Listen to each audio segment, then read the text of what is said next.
Hello friends, സാന്ത്വനത്തിലേക്ക് എല്ലാവർക്കും സ്വാഗതം. അങ്ങനെ നമ്മുടെ മിത്രയോട് ബാലൻ പറയാണ് കാപ്പി ഇട്ടുകൊണ്ട് വരാൻ. കാപ്പിയും കൊണ്ട് വരുമ്പോൾ നേരെ മിഥുൻ്റെ അടുത്തേക്ക് വരുമല്ലോ. അപ്പം മിഥുനെ മിത്ര കാണുമ്പോൾ മിത്രയുടെ മുഖഭാവങ്ങൾ എങ്ങനെയാണ് എന്ന് കണ്ടുപിടിക്കാൻ വേണ്ടിയിട്ടാണ് ഇങ്ങനെ ഒരു അടവ് നമ്മുടെ ബാലൻ എടുക്കുന്നത്. പക്ഷേ കാപ്പി ഇട്ടുകൊണ്ടിരിക്കുന്ന മിത്രയുടെ അടുത്തേക്ക് നേരെ ഗോമതി വരികയാണ്. എന്നിട്ട് ചോദിക്കുന്നുണ്ട്, ഇത് ആർക്കടി ഈ രാത്രി കാപ്പി ഇടുന്നത്? നിനക്ക് തീരെ വയ്യേ? എന്നാൽ പിന്നെ നിനക്ക് എന്നോട് പറഞ്ഞായിരുന്നു പോരായിരുന്നോ എന്ന് ചോദിക്കാം. അപ്പം മിത്ര പറയാണ്, അയ്യോ എൻ്റെ അപ്പച്ചി, ഇത് എനിക്ക് വേണ്ടിയിട്ടല്ല. ഇവിടെ അങ്കിൾ ഒരാളെ കൊണ്ട് ഇവിടെ വെച്ചിട്ടില്ലേ, അയാൾക്ക് വേണ്ടിയിട്ടാണ്. അവന് വേണ്ടിയിട്ടാണോ? എന്നാൽ പിന്നെ അങ്ങനെ ഇപ്പം അവൻ കാപ്പി കുടിക്കണ്ട എന്നും പറഞ്ഞ് ഗ്യാസ് അങ്ങോട്ട് ഓഫ് ചെയ്ത് വെക്കുകയാണ് ഗോമതി. എന്തിനാ അപ്പച്ചി ഇങ്ങനെ ചെയ്തത്? അങ്കിൾ ഒരു കാര്യം പറയുമ്പോഴത്തേക്കും ഞാനത് ചെയ്ത് കൊടുത്തില്ലെങ്കിൽ പിന്നെ ഞാൻ അനുസരണക്കേട് കാണിച്ചതുപോലെ ആവില്ലേ? ഒന്നും ആവില്ല, എല്ലാം ഞാൻ തന്നെ തീരുമാനിച്ചോളാം. നീ അങ്ങോട്ട് മാറിക്കേ. ഇന്ന് കാപ്പി കൊടുക്കണ്ട, അവൻ കുടിക്കണ്ട. അവൻ്റെ വീട്ടിൽ നിന്ന് പാലും പഞ്ചസാരയും തേയിലയും കാപ്പിപ്പൊടിയും ഒക്കെ കൊണ്ടുവന്ന് ഇട്ട് കുടിക്കട്ടെ.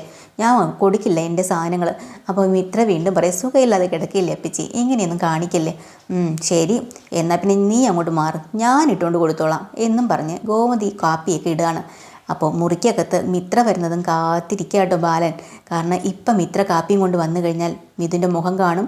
അപ്പോൾ മിത്രയുടെ മുഖഭാവം എന്താ അറിയാമോ ഇവനെ എന്നുള്ളതൊക്കെ കണ്ടുപിടിക്കാൻ പറ്റുമല്ലോ എന്ന്. അപ്പോൾ കയറി വരുന്നത് ആരാന്ന് വെച്ചാൽ ഗോമതിയാണ്. ഗോമതിയുടെ കയ്യിൽ കാപ്പി കപ്പി ഇരിക്കുന്ന കാണുമ്പോൾ തന്നെ ബാലൻ ചോദിക്കുന്നുണ്ട്, ആ മിത്ര എന്തേ? ആ മിത്ര വന്നില്ല, ഞാനാ കൊണ്ടുവന്നത്. എന്തേ? അല്ല മിത്രയോടാണല്ലോ ഞാൻ കാപ്പി എടുക്കാൻ പറഞ്ഞത്. ആയിരിക്കാം, പക്ഷേ മിത്ര വന്നില്ല. ഞാൻ തന്നെ ഇങ്ങോട്ട് കൊണ്ടുവന്നത്. എന്താ, ഞാൻ കൊണ്ടുവന്ന് കുടിക്കത്തില്ലേ? ഞാൻ കൊണ്ടുവന്നത് വേണമെങ്കിൽ കുടിച്ചാൽ മതി എന്നും പറഞ്ഞങ്ങോട്ട് കൊടുക്കാം. അങ്ങനെയല്ല, അതല്ല ബാലേട്ടാ, എന്തൊക്കെയാണ് നിങ്ങൾ മറയ്ക്കുന്നുണ്ട്? എന്നോട് സത്യം പറ. പക്ഷേ ഒരു കാര്യമുണ്ട് കേട്ടോ, ഞാൻ ബാലേട്ടനോട് ഒരു കാര്യവും മറച്ചിട്ടില്ല. എല്ലാ കാര്യങ്ങളും ഞാൻ തുറന്നു പറഞ്ഞിട്ടേ ഉള്ളൂ ഇന്ന് വരെയായിട്ടും. പക്ഷേ ഇത് ബാലേട്ടൻ ചെയ്യുന്നത് ശരിയല്ല. എന്ത് ശരിയല്ലെന്ന്? അപ്പോൾ നീ പറയണത് നിൻ്റെ മനസ്സിൽ ഒരു രഹസ്യവുമില്ല, എന്നോടൊന്നും മറച്ചു വെച്ചിട്ടില്ല, അങ്ങനെയല്ലേ? അപ്പോൾ വീണ്ടും വീണ്ടും കുത്തി പറയുന്നത് ബാലൻ പറയുമ്പോൾ ഗോമതിക്ക് ചെറിയൊരു സംശയം തോന്നുന്നുണ്ട്. പെട്ടെന്ന് ഗോമതി ശബ്ദം അങ്ങ് അടച്ചു വെക്കുക കേട്ടോ. എന്നിട്ട് പറയുന്നുണ്ട്, ആ എന്തൊക്കെയായാലും ശരി, ഇവിടെ നടക്കുന്നതൊന്നും ഞാൻ അങ്ങനെ സമ്മതിച്ചു തരാൻ വയ്ക്കുന്നു ബാലേട്ടൻ വിചാരിക്കണ്ട. ഇവിടെ വലിയ വലിയ കാര്യങ്ങളൊന്നും സംഭവിച്ചില്ലെങ്കിലും ചെറിയ ചെറിയ കാര്യങ്ങളൊക്കെ സംഭവിക്കും ഗോമതി. എന്താ ബാലേട്ട അങ്ങനെ പറഞ്ഞു? നീ നോക്കിക്കോ, അത് ബാലേട്ടനല്ലല്ലോ തീരുമാനിക്കണത്, ഞാൻ തീരുമാനിക്കും. എന്നെ ആരും പറയേണ്ട കാര്യമില്ല, ഞാൻ തീരുമാനിക്കുന്നതേ ഇവിടെ നടക്കത്തുള്ളൂ ഗോമതി. കാണാം, നമുക്ക് കാണാം എന്നും പറഞ്ഞുകൊണ്ട് ഗോമതിയും വെറ്റി വെച്ചിട്ട് ഇറങ്ങി അങ്ങ് പോവാണ്.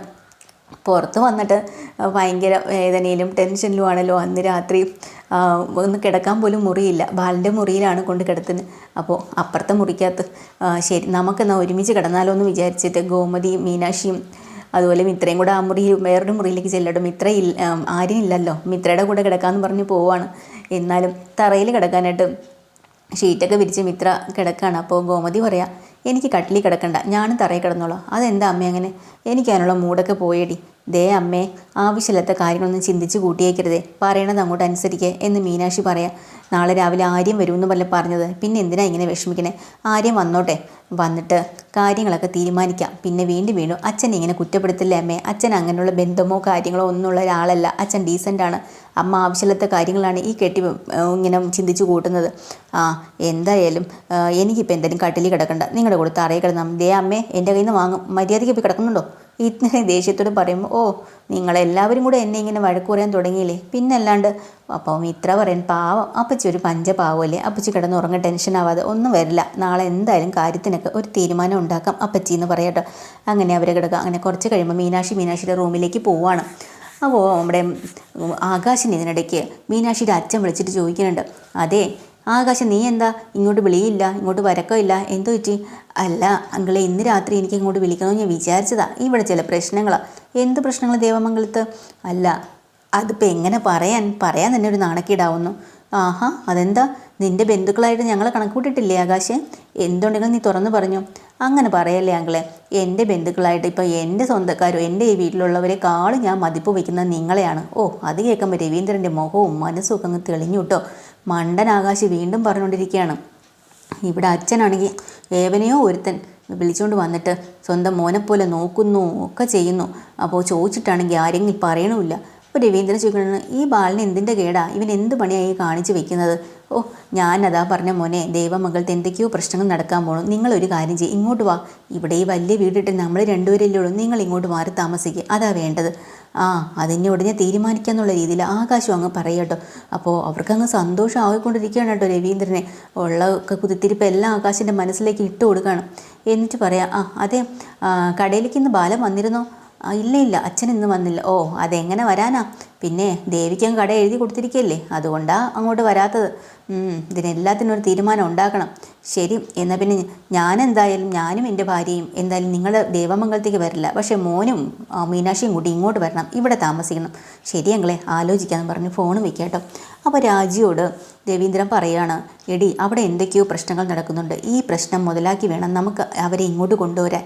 ഓ, നിങ്ങളുടെ മോൾ അതൊന്നും സമ്മതിക്കുമെന്ന് എനിക്ക് തോന്നുന്നില്ല. അതൊക്കെ നമുക്ക് സമ്മതിപ്പിക്കാം. എന്തായാലും ഞാനൊന്ന് മീനാക്ഷിനെ വിളിക്കട്ടെ. അപ്പോൾ മീനാക്ഷി വിളിക്കാൻ കേട്ടോ. പാതിരാത്രി ആയപ്പോഴത്തേക്ക് രാജി, മോളെ അവിടെ എന്താ പ്രശ്നം? മീനാക്ഷി പറയാ, എന്തിനാ അമ്മ ഈ രാത്രി വിളിച്ച് ഇതൊക്കെ ചോദിക്കണേ? ഈ വീട്ടിൽ ഒരു പ്രശ്നവും ഇല്ല. ആര് പറഞ്ഞു? ആകാശ് പറഞ്ഞല്ലോ അവിടെ എന്തോ നടക്കുന്നു. ഓ, ആകാശിനെ ഇങ്ങനെ ചെറിഞ്ഞ് നോക്കിയിട്ട് ഉടനെ ഫോണിൽ കൂടെ പറയുന്നുണ്ട്, എൻ്റെ പൊന്നമ്മേ, ഇവിടെ അച്ഛൻ്റെ ഫ്രണ്ടിൻ്റെ ഒരു മകനെ ഇവിടെ കൊണ്ടുവന്നിട്ടുണ്ട്. സുഖമില്ലാത്ത ആളാ, കുറച്ച് ദിവസം ചികിത്സിക്കാനായി ഹോസ്പിറ്റലിൽ നിന്ന് കൊണ്ടുവന്നതാണ്. അതെന്തിനാ അങ്ങനെ കൊണ്ടുവന്നത്? അവർക്ക് വേറെ വീടും കാര്യങ്ങളും ഒന്നും ഇല്ലേ? അങ്ങോട്ട് കൊണ്ടുപോകൂടെ? അതൊന്നും അറിയില്ല, അച്ഛൻ്റെ ഫ്രണ്ടല്ലേ, അതൊന്നും കുഴപ്പമില്ല, ഇവിടുത്തെ പ്രശ്നങ്ങൾ ഇവിടെ അങ്ങ് തീർന്നോളും, അമ്മയും അച്ഛനൊരു തടയിടണ്ട. അങ്ങനെ പറഞ്ഞാൽ പറ്റില്ലടി, നിൻ്റെ ഭർത്താവിൻ്റെ വീട്ടിലെ കാര്യങ്ങൾ ഞങ്ങളും കൂടെ അറിയണം. അതുകൊണ്ടേ നീ അങ്ങനെ എല്ലാം ഒളിച്ചു വെക്കുന്നൊന്നും വിചാരിക്കണ്ട, ഇതിനൊരു തീരുമാനം ഉണ്ടാവണമല്ലോ. ഇത് ആരാ അവിടെ കൊണ്ട് താമസിപ്പിച്ചിരിക്കുന്നത്? അത് കൊള്ളാമല്ലോ, ഇങ്ങനെയാണെങ്കിൽ നാളെ പല കാര്യങ്ങളും നിങ്ങളോട് പറയാതെ ബാലൻ അങ്ങ് ചെയ്യുമല്ലോ എന്നൊക്കെ പറഞ്ഞിട്ടും, ശരി അമ്മ ഇപ്പോൾ ഫോൺ വയ്ക്കും, ബാക്കിയൊക്കെ നമുക്ക് രാവിലെ സംസാരിക്കാം എന്ന് പറഞ്ഞ് ആകാശിനെ ഒന്ന് ചെറിഞ്ഞ് നോക്കിയിട്ട് മീനാക്ഷി കിടന്നുറങ്ങാം. അപ്പോൾ രാജി രവീന്ദ്രനോട് പറയാണ്, അയ്യോ ഇങ്ങനെ പോയാൽ ശരിയാവില്ലല്ലോ. അതേടി, അതാ ഞാൻ പറഞ്ഞത്, നമ്മളിപ്പോൾ അവിടെ ഒരു കാറ് കൊടുത്തില്ലേ, വേണമെങ്കിൽ ആ കാറും കൂടെ വന്നവനെടുത്ത് കൊടുക്കൂലേ? അങ്ങനെ ചെയ്ത് കളയും ബാലൻ. അതൊന്നും സമ്മതിച്ചു കൊടുക്കാൻ പറ്റത്തില്ല. എന്തായാലും നേരം വെളുത്തോട്ടെ, ഇതിനൊരു തീരുമാനം ഉണ്ടാക്കണമെന്ന്. അപ്പോൾ ആ രാത്രി തന്നെ ആര്യൻ ജോലിക്ക് പോയിട്ടുണ്ടല്ലോ. ആര്യനാണെങ്കിൽ വല്ലാത്ത വിഷമത്തിൽ നിൽക്കുമ്പോൾ കൂട്ടുകാരൻ കൂടെയുള്ള പയ്യൻ വന്ന് ചോദിക്കണേ, എന്താ ചേട്ടൻ്റെ മനസ്സിലെ പ്രയാസങ്ങളൊന്നും മാറിയില്ലേന്ന്? ഇല്ലടാ, ഞാൻ വീട്ടിൽ വിളിക്കാമെന്നാണ് വിചാരിച്ചത്. പിന്നെയും അമ്മ വിഷമിച്ചിരിക്കും, എന്നെ കാത്തിരിക്കും കുറേ നേരം, പിന്നെ എൻ്റെ കാര്യങ്ങൾ ഓർത്തിരിക്കും. എനിക്ക് അമ്മയെക്കുറിച്ച് ഓർക്കുമ്പോഴാണ് കൂടുതൽ ടെൻഷൻ. അതുമാത്രമല്ല, എൻ്റെ എല്ലാ കാര്യങ്ങൾക്കും അമ്മയാണ് കൂടെ നിൽക്കുന്നതും സപ്പോർട്ട് ചെയ്യുന്നതും എല്ലാം. അമ്മ വേദനിച്ചാൽ പിന്നെ ഞാനില്ല, എനിക്ക് തകർന്നു പോകും എൻ്റെ മനസ്സ്. അപ്പോൾ ആ കൂടെയുള്ള പയ്യൻ പറയാം, എല്ലാ മക്കളും അങ്ങനെ തന്നെയാണ്. അതാടാ, എൻ്റെ അച്ഛനാണെങ്കിൽ കുട്ടിക്കാലം പോലെ എന്നെ വളരെ സ്നേഹിച്ചിട്ടൊന്നുമില്ല. തൊട്ടേനും പിടിച്ചനും അടിയൊക്കെ എനിക്ക് വേണ്ടി പല അടികളും എൻ്റെ അമ്മ കൊണ്ടിട്ടുണ്ട്. അതുകൊണ്ട് തന്നെ എനിക്ക് അമ്മയോട് വല്ലാത്തൊരു സ്നേഹവും അറ്റാച്ച്മെൻറ്റും കൂടുതലാണ്. അതുകൊണ്ടാണ്. എന്തായാലും ഇനിയിപ്പോൾ ഞാൻ വിളിക്കുന്നില്ല, ഇനി വിളിച്ചൊരു ടെൻഷൻ ആക്കണ്ട, നേരം വിളിക്കട്ടെ. ഒരുവിധം ഒന്ന് ഒഴിഞ്ഞു വരുമ്പോൾ അടുത്തത് മിഥുൻ്റെ കാര്യം ഒന്ന് ഒഴിഞ്ഞു വന്നതായിരുന്നു തലേന്ന്. അപ്പോഴാണ് അടുത്തൊരു മരണമായിട്ട് വീട്ടിൽ ആരെയോ കൂട്ടിക്കൊണ്ട് വന്നെന്ന് പറഞ്ഞ അച്ഛൻ. എന്തായാലും നാളെ വീട്ടിലേക്ക് ചെല്ലട്ടെ എന്നാരും ഇങ്ങനെ പറയാം. കൃഷ്ണമംഗലത്ത് ആ രാത്രി അത് ഭയങ്കര ചർച്ചയിലാട്ടോ. കാരണം സ്വത്തെല്ലാം ഇവിടെ ഗോമതിയുടെ പേരിലാണെന്ന് അറിഞ്ഞ സമയം മുതൽ തീ പിടിച്ചതുപോലെ ഓടുവാണല്ലോ എല്ലാവരും. അപ്പോൾ ഇനി അടുത്ത മാർഗം എന്താണെന്ന് ചിന്തിക്കുകയാണ്. ആ സമയത്ത് പെട്ടെന്ന് നമ്മുടെ അച്യുതനോട് അനന്തം പറയുന്നുണ്ട്, എന്തായാലും ഇന്ന് രാത്രി കൂടെ നമുക്ക് ക്ഷമിക്കാം, നേരം വെളുക്കട്ടെ, ആലോകിനെ പറഞ്ഞു വിടാം രജിസ്റ്റർ ഓഫീസിൽ. ഈ സ്വത്തുക്കളും കാര്യങ്ങളും എല്ലാം ശരിക്കും ഒറിജിനലായിട്ട് രജിസ്റ്റർ ചെയ്തിട്ടുണ്ടോ എങ്കിൽ അതിൻ്റെ പകർപ്പെടുപ്പിക്കാം, നമുക്ക് നോക്കാം, അത് കഴിഞ്ഞ് നമുക്ക് മറ്റുള്ള കാര്യങ്ങൾ തീരുമാനിക്കാം, അതാണ് നല്ലതെന്നും പറഞ്ഞ് എല്ലാവരെയും ഒന്ന് സമാധാനിപ്പിച്ച് വയ്ക്കാം.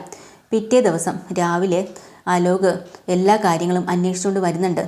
വന്ന പാടെ തന്നെ അകത്ത് വന്ന് പറയാം, വലിച്ച ഇതെല്ലാം രജിസ്റ്റർ ചെയ്തിട്ടുണ്ട്, പിന്നെ ഈ രജിസ്റ്റർ ചെയ്തതിൻ്റെ ഒരു കോപ്പി ഇങ്ങോട്ട് ഞങ്ങൾക്ക് അയച്ചു തരാൻ പറഞ്ഞിട്ടുണ്ടെന്ന്. അങ്ങനെ അച്യുതനാകെ ദേഷ്യം പിടിച്ച് നിൽക്കുക. കണ്ടില്ലേ, ഇത്രയും നാൾ കൃഷ്ണമംഗലം നമ്മുടേതാണെന്നും പറഞ്ഞ് ലോകം മുഴുവൻ അഹങ്കരിച്ച് നടന്നവരാണ് നമ്മൾ. ഇനി ഇതൊന്നും നമ്മുടേതല്ലാന്നും പറഞ്ഞുകൊണ്ട് തല കുനിച്ച് എങ്ങനെയാണ് മറ്റുള്ളവരുടെ മുമ്പിൽ നടക്കുക? ഏട്ടാ, ഈ അമ്മ കാരണമല്ലേ. എന്താടാ, ഞാൻ എന്ത് ചെയ്തു? അച്ഛനല്ലേ എഴുതി വെച്ച്? അതാ അച്ഛന് ഞങ്ങളോട് എന്താ ഇത്ര വെറുപ്പ്? ഞങ്ങളോട് ഒരു സ്നേഹം ഇല്ലായിരുന്നു. മോക്കെല്ലാം എഴുതി വെച്ച് ഞങ്ങൾ അനാഥരാക്കാമെന്ന് വിചാരിച്ചോ? ചുമ്മാതല്ല ഓരോ മക്കളുകൾ തള്ളയും തന്തേനും അടിച്ച് കൊല്ലുകയും പ്രശ്നത്തിൽപ്പെടുത്തുകയും ഒക്കെ ചെയ്യുന്നത്. രാജശ്രീയും, നീ ഒരു കാര്യം ചെയ്യും, അച്ഛൻ്റെ ഫോട്ടോ എവിടെ ഇരുന്നിട്ടില്ലേ, എടുത്തങ്ങോട്ട് മാറ്റി, ഇനി ആ ഫോട്ടോ അവിടെ വേണ്ട എന്ന് അച്യുതൻ പറയാട്ടോ അച്ഛനോടുള്ള ദേഷ്യം. അപ്പോൾ തന്നെ ഇന്ദിരമ്മ പറയാ, അച്യുത നീ ഒന്ന് അടങ്ങ്, നിൻ്റെ ദേഷ്യവും കലിപ്പമൊന്നും കാണിക്കാനുള്ള സമയമല്ലത്. എന്തൊക്കെ വൈരാഗ്യവും ദേഷ്യം ഉണ്ടെങ്കിലും അച്ഛൻ്റെ ഫോട്ടോ മാറ്റുകയെന്നും അച്ഛനോട് വൈരാഗ്യം കാണിക്കാമെന്നും ഇങ്ങനെയാണോ പെരുമാറേണ്ടത്? അപ്പോൾ തന്നെ ഒന്ന് അനന്തം പറയാം, അത് ശരിയാണ്, നീ ഒന്ന് അടങ്ങ്, സമാധാനപ്പെട്. ഇനിയിപ്പോൾ നമ്മളെ എന്ത് ദേഷ്യപ്പെട്ടിട്ടോ ചാടി തുമ്മിച്ചിട്ടോ കാര്യമില്ല. കാരണം നമ്മുടെ കയ്യിൽ നിന്നെല്ലാം കൈവിട്ട് പോയി കഴിഞ്ഞു. ഇനി ഞാൻ പറയുന്ന ഒരൊറ്റ വഴിയേ ഉള്ളൂ, നിങ്ങളെല്ലാവരും ശ്രദ്ധിച്ച് കേൾക്കണം. പിന്നെ ഇപ്പോൾ ഈ സ്വത്തുക്കളും കാര്യങ്ങളും എല്ലാം ഗോമതിയുടെ പേരിൽ മാത്രമായി. അപ്പോൾ അതിൽ നിന്ന് നമുക്ക് എങ്ങനെ തിരിച്ചത് വീണ്ടെടുക്കാമെന്നാണ് നമ്മൾ നോക്കേണ്ടത്. അതിനുവേണ്ടി എല്ലാവരും ഗോമതിയോട് കുറച്ചുകൂടെ അടുപ്പവും സ്നേഹമൊക്കെ കാണിക്കണം. ഓ, അത് കേട്ട പാടെ നമ്മുടെ അച്യുതനും അലോകും കൂടെ അങ്ങ് ദേഷ്യപ്പെടുക. അവരോട് സ്നേഹം കാണിക്കണം, പിന്നെ വേറെ ആളെ നോക്കിയാൽ മതി. ഞാൻ പറയുന്നത് മര്യാദയ്ക്ക് കേട്ടോ. അവളോട് പെട്ടെന്ന് ചാടിക്കയറി ഒരു സ്നേഹം കാണിക്കാന്നല്ല, പതിയെ പതിയെ ഒരു അടുപ്പം. അത് അവൾക്ക് മനസ്സിലാവണം, നമ്മളോട് സ്നേഹമുണ്ടെന്ന്, നമ്മൾ അവളെ സ്നേഹിക്കുകയാണെന്നും. അങ്ങനെയാണ് വേണ്ടത്. അല്ലാതെ ചാടിക്കയറി ഓടിപ്പോയി സ്നേഹം കാണിച്ചാൽ അവൾക്ക് സംശയം ഉണ്ടാവും. തൽക്കാലം ഈ സ്വത്ത് വകകളൊന്നും അവളുടെ പേരിലാണെന്ന് അവൾക്ക് അറിയില്ല. അതുകൊണ്ട് തന്നെ നമ്മുടെ സ്നേഹം അവൾ വിശ്വസിക്കും. കാരണം അവളൊരു പഞ്ചപാവമാണ്. എനിക്കറിയാമല്ലോ, നമുക്കെല്ലാവർക്കും അറിഞ്ഞുകൂടെ ഗോമതീനെ. ആരെങ്കിലും ഒരു സ്നേഹവുമായി മുന്നോട്ട് ചെന്ന് കഴിഞ്ഞാൽ അവൾ അതിൽ വീഴും. എനിക്കറിയാം, നമ്മുടെ സ്നേഹം കിട്ടിക്കഴിഞ്ഞാൽ പ്രത്യേകിച്ചും. അതുകൊണ്ടാണ് ഞാൻ പറയണത്. കേട്ടല്ലോ രാജശ്രീ? അതുപോലെ നന്ദിതേ, നീ അച്യുതനും അലോകും എല്ലാവരോടായിട്ടും ഞാൻ പറയാണ്, ഇനി ഗോമതിയായിട്ട് ഒരു പ്രശ്നങ്ങളും ഉണ്ടാക്കണ്ട. അപ്പോൾ ഇത് കാര്യം ചെയ്യാം, നമുക്ക് എങ്ങനെയെങ്കിലും കാര്യങ്ങൾ അവളോട് സ്നേഹിച്ച് മുന്നോട്ട് പോയിട്ട് പതുക്കെ എങ്ങനെയെങ്കിലുമൊക്കെ ഇത് തിരിച്ചെഴുതി വാങ്ങാനുള്ള പരിപാടി നമുക്ക് നടത്താം. ബാക്കിയെല്ലാം പിന്നെ ആലോചിക്കാം. മനസ്സിലായല്ലോ? ശരി, എന്തായാലും രജിസ്ട്രാർ ആ പകർപ്പൊക്കെ വന്നോട്ടെ. അമ്മ ഇതെല്ലാം കേട്ടുകൊണ്ടിരിപ്പുണ്ടല്ലോ അല്ലേ? ഇനി ഇതൊന്നും പോയി അവിടെ കൊളുത്തി കൊടുക്കണ്ട. പറഞ്ഞാൽ മനസ്സിലായല്ലോ? അമ്മയ്ക്കിനി ഞങ്ങൾക്കിനി സ്വത്തൊന്നും ഇല്ലല്ലോ. അതുകൊണ്ട് തന്നെ നമ്മളോട് നിൽക്കാൻ താല്പര്യമില്ല. ഇനി അവളോടാണ് പോകണമെന്ന് വല്ല താല്പര്യം ഉണ്ടോ? എനിക്ക് അങ്ങനെയൊന്നുമില്ല, ഞാൻ എങ്ങോട്ടും പോകുന്നില്ല എന്ന് അമ്മയും പറയാട്ടോ. അത് കഴിഞ്ഞ് ആര്യൻ വരേണ്ട സമയം കാത്തു നിൽക്കുക മുറ്റത്ത് 3 പേരും കൂടെ, ഗോമതിയും മീനാക്ഷിയും മിത്രയും കൂടെ. ആര്യൻ എത്തിയില്ലല്ലോ. അപ്പോഴാണ് ബൈക്കിൻ്റെ സൗണ്ട്. ആര്യനെ പാഞ്ഞു വരുന്നുണ്ട്. വന്ന പാടെ തന്നെ ഗോമതി, മോനെ ഇവിടെ നടന്നതൊക്കെ നീ അറിഞ്ഞോ? ഞാൻ അറിഞ്ഞു. മീനാക്ഷി ചേച്ചി പറഞ്ഞ കാര്യങ്ങൾ അറിഞ്ഞത്. അങ്ങനെ മീനാക്ഷി ഇവിടെ വന്ന കാര്യങ്ങളും ഗോമതി തുടക്കം മുതലുള്ള കാര്യങ്ങളും ഒന്നുകൂടെ ആ മുറ്റത്ത് വെച്ച് ആര്യനെ എല്ലാ കാര്യങ്ങളും അറിയിക്കുക. അപ്പോൾ ആര്യൻ പറയാം, അമ്മ വിഷമിക്കാതെ, ഞാൻ അച്ഛനോട് സംസാരിച്ച് തീരുമാനം ഉണ്ടാക്കാം, നിങ്ങളിവിടെ നിന്നാൽ മതി എന്നും പറഞ്ഞ് നേരെ അകത്തേക്ക് കയറിച്ചില്ല. കണ്ട പാടെ തന്നെ ബാലൻ ചോദിക്കുകയാണ്, ആഹാ, ഇതാരാ വന്നേക്കണേ? എൻ്റെ മോനോ? ഇവിടെ ആര്യ മോനെ, നീ ഇന്നലെ ലോങ് പോയിരുന്നു അല്ലേ? എന്തിനാ ഇങ്ങനെ കിടന്ന് കഷ്ടപ്പെടണമെന്നൊന്നും ഞാൻ ചോദിക്കുന്നില്ല. ജീവിക്കാൻ നമുക്ക് പൈസ വേണമല്ലോ, കുഴപ്പമില്ല. അച്ഛൻ്റെ ആ ഒരു സംസാരമൊക്കെ ആര്യനെ നല്ല പോലെ അത്ഭുതപ്പെടുത്തുവാണ്. എന്നിട്ട് നീ നിൻ്റെ ആരോഗ്യം നോക്കണം മോനെ എന്ന് പറയുമ്പോൾ ആര്യം പറയാം, അച്ഛാ എൻ്റെ ആരോഗ്യം നോക്കാൻ എനിക്കറിയാം. ഓ, അങ്ങനെ പറഞ്ഞപ്പോൾ അപ്പോൾ എൻ്റെ ആരോഗ്യം ഞാൻ നോക്കുന്നില്ല എന്നാണോ നീ പറയുന്നത്? അങ്ങനെയല്ല, പിന്നെ അച്ഛനിവിടെ ആരെയെ കൂട്ടിക്കൊണ്ടുവന്ന്? ഹെടാ, അതൊക്കെ നീ അറിഞ്ഞോ? പൊടിപ്പും തൊങ്ങലും ഒക്കെ വെച്ച് എല്ലാം പറഞ്ഞ് നിന്നെ കേൾപ്പിച്ച് തന്നു കാണും അല്ലേ?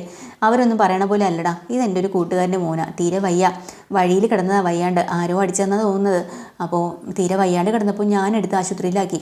അവിടെ വെച്ച് അവന് അസുഖമൊക്കെ ഒന്ന് മാറി വരുന്നതേ ഉള്ളൂ, നല്ലപോലെ ഓർമ്മയില്ല. അപ്പോൾ പാവം ആരുമില്ലാത്തവനല്ലേ, കുറച്ച് ദിവസം ഒന്ന് ചികിത്സയിൽ കഴിയട്ടെ, അത് കഴിഞ്ഞ് നമുക്ക് പറഞ്ഞു വിടാം, അത്രയേ ഉള്ളൂ.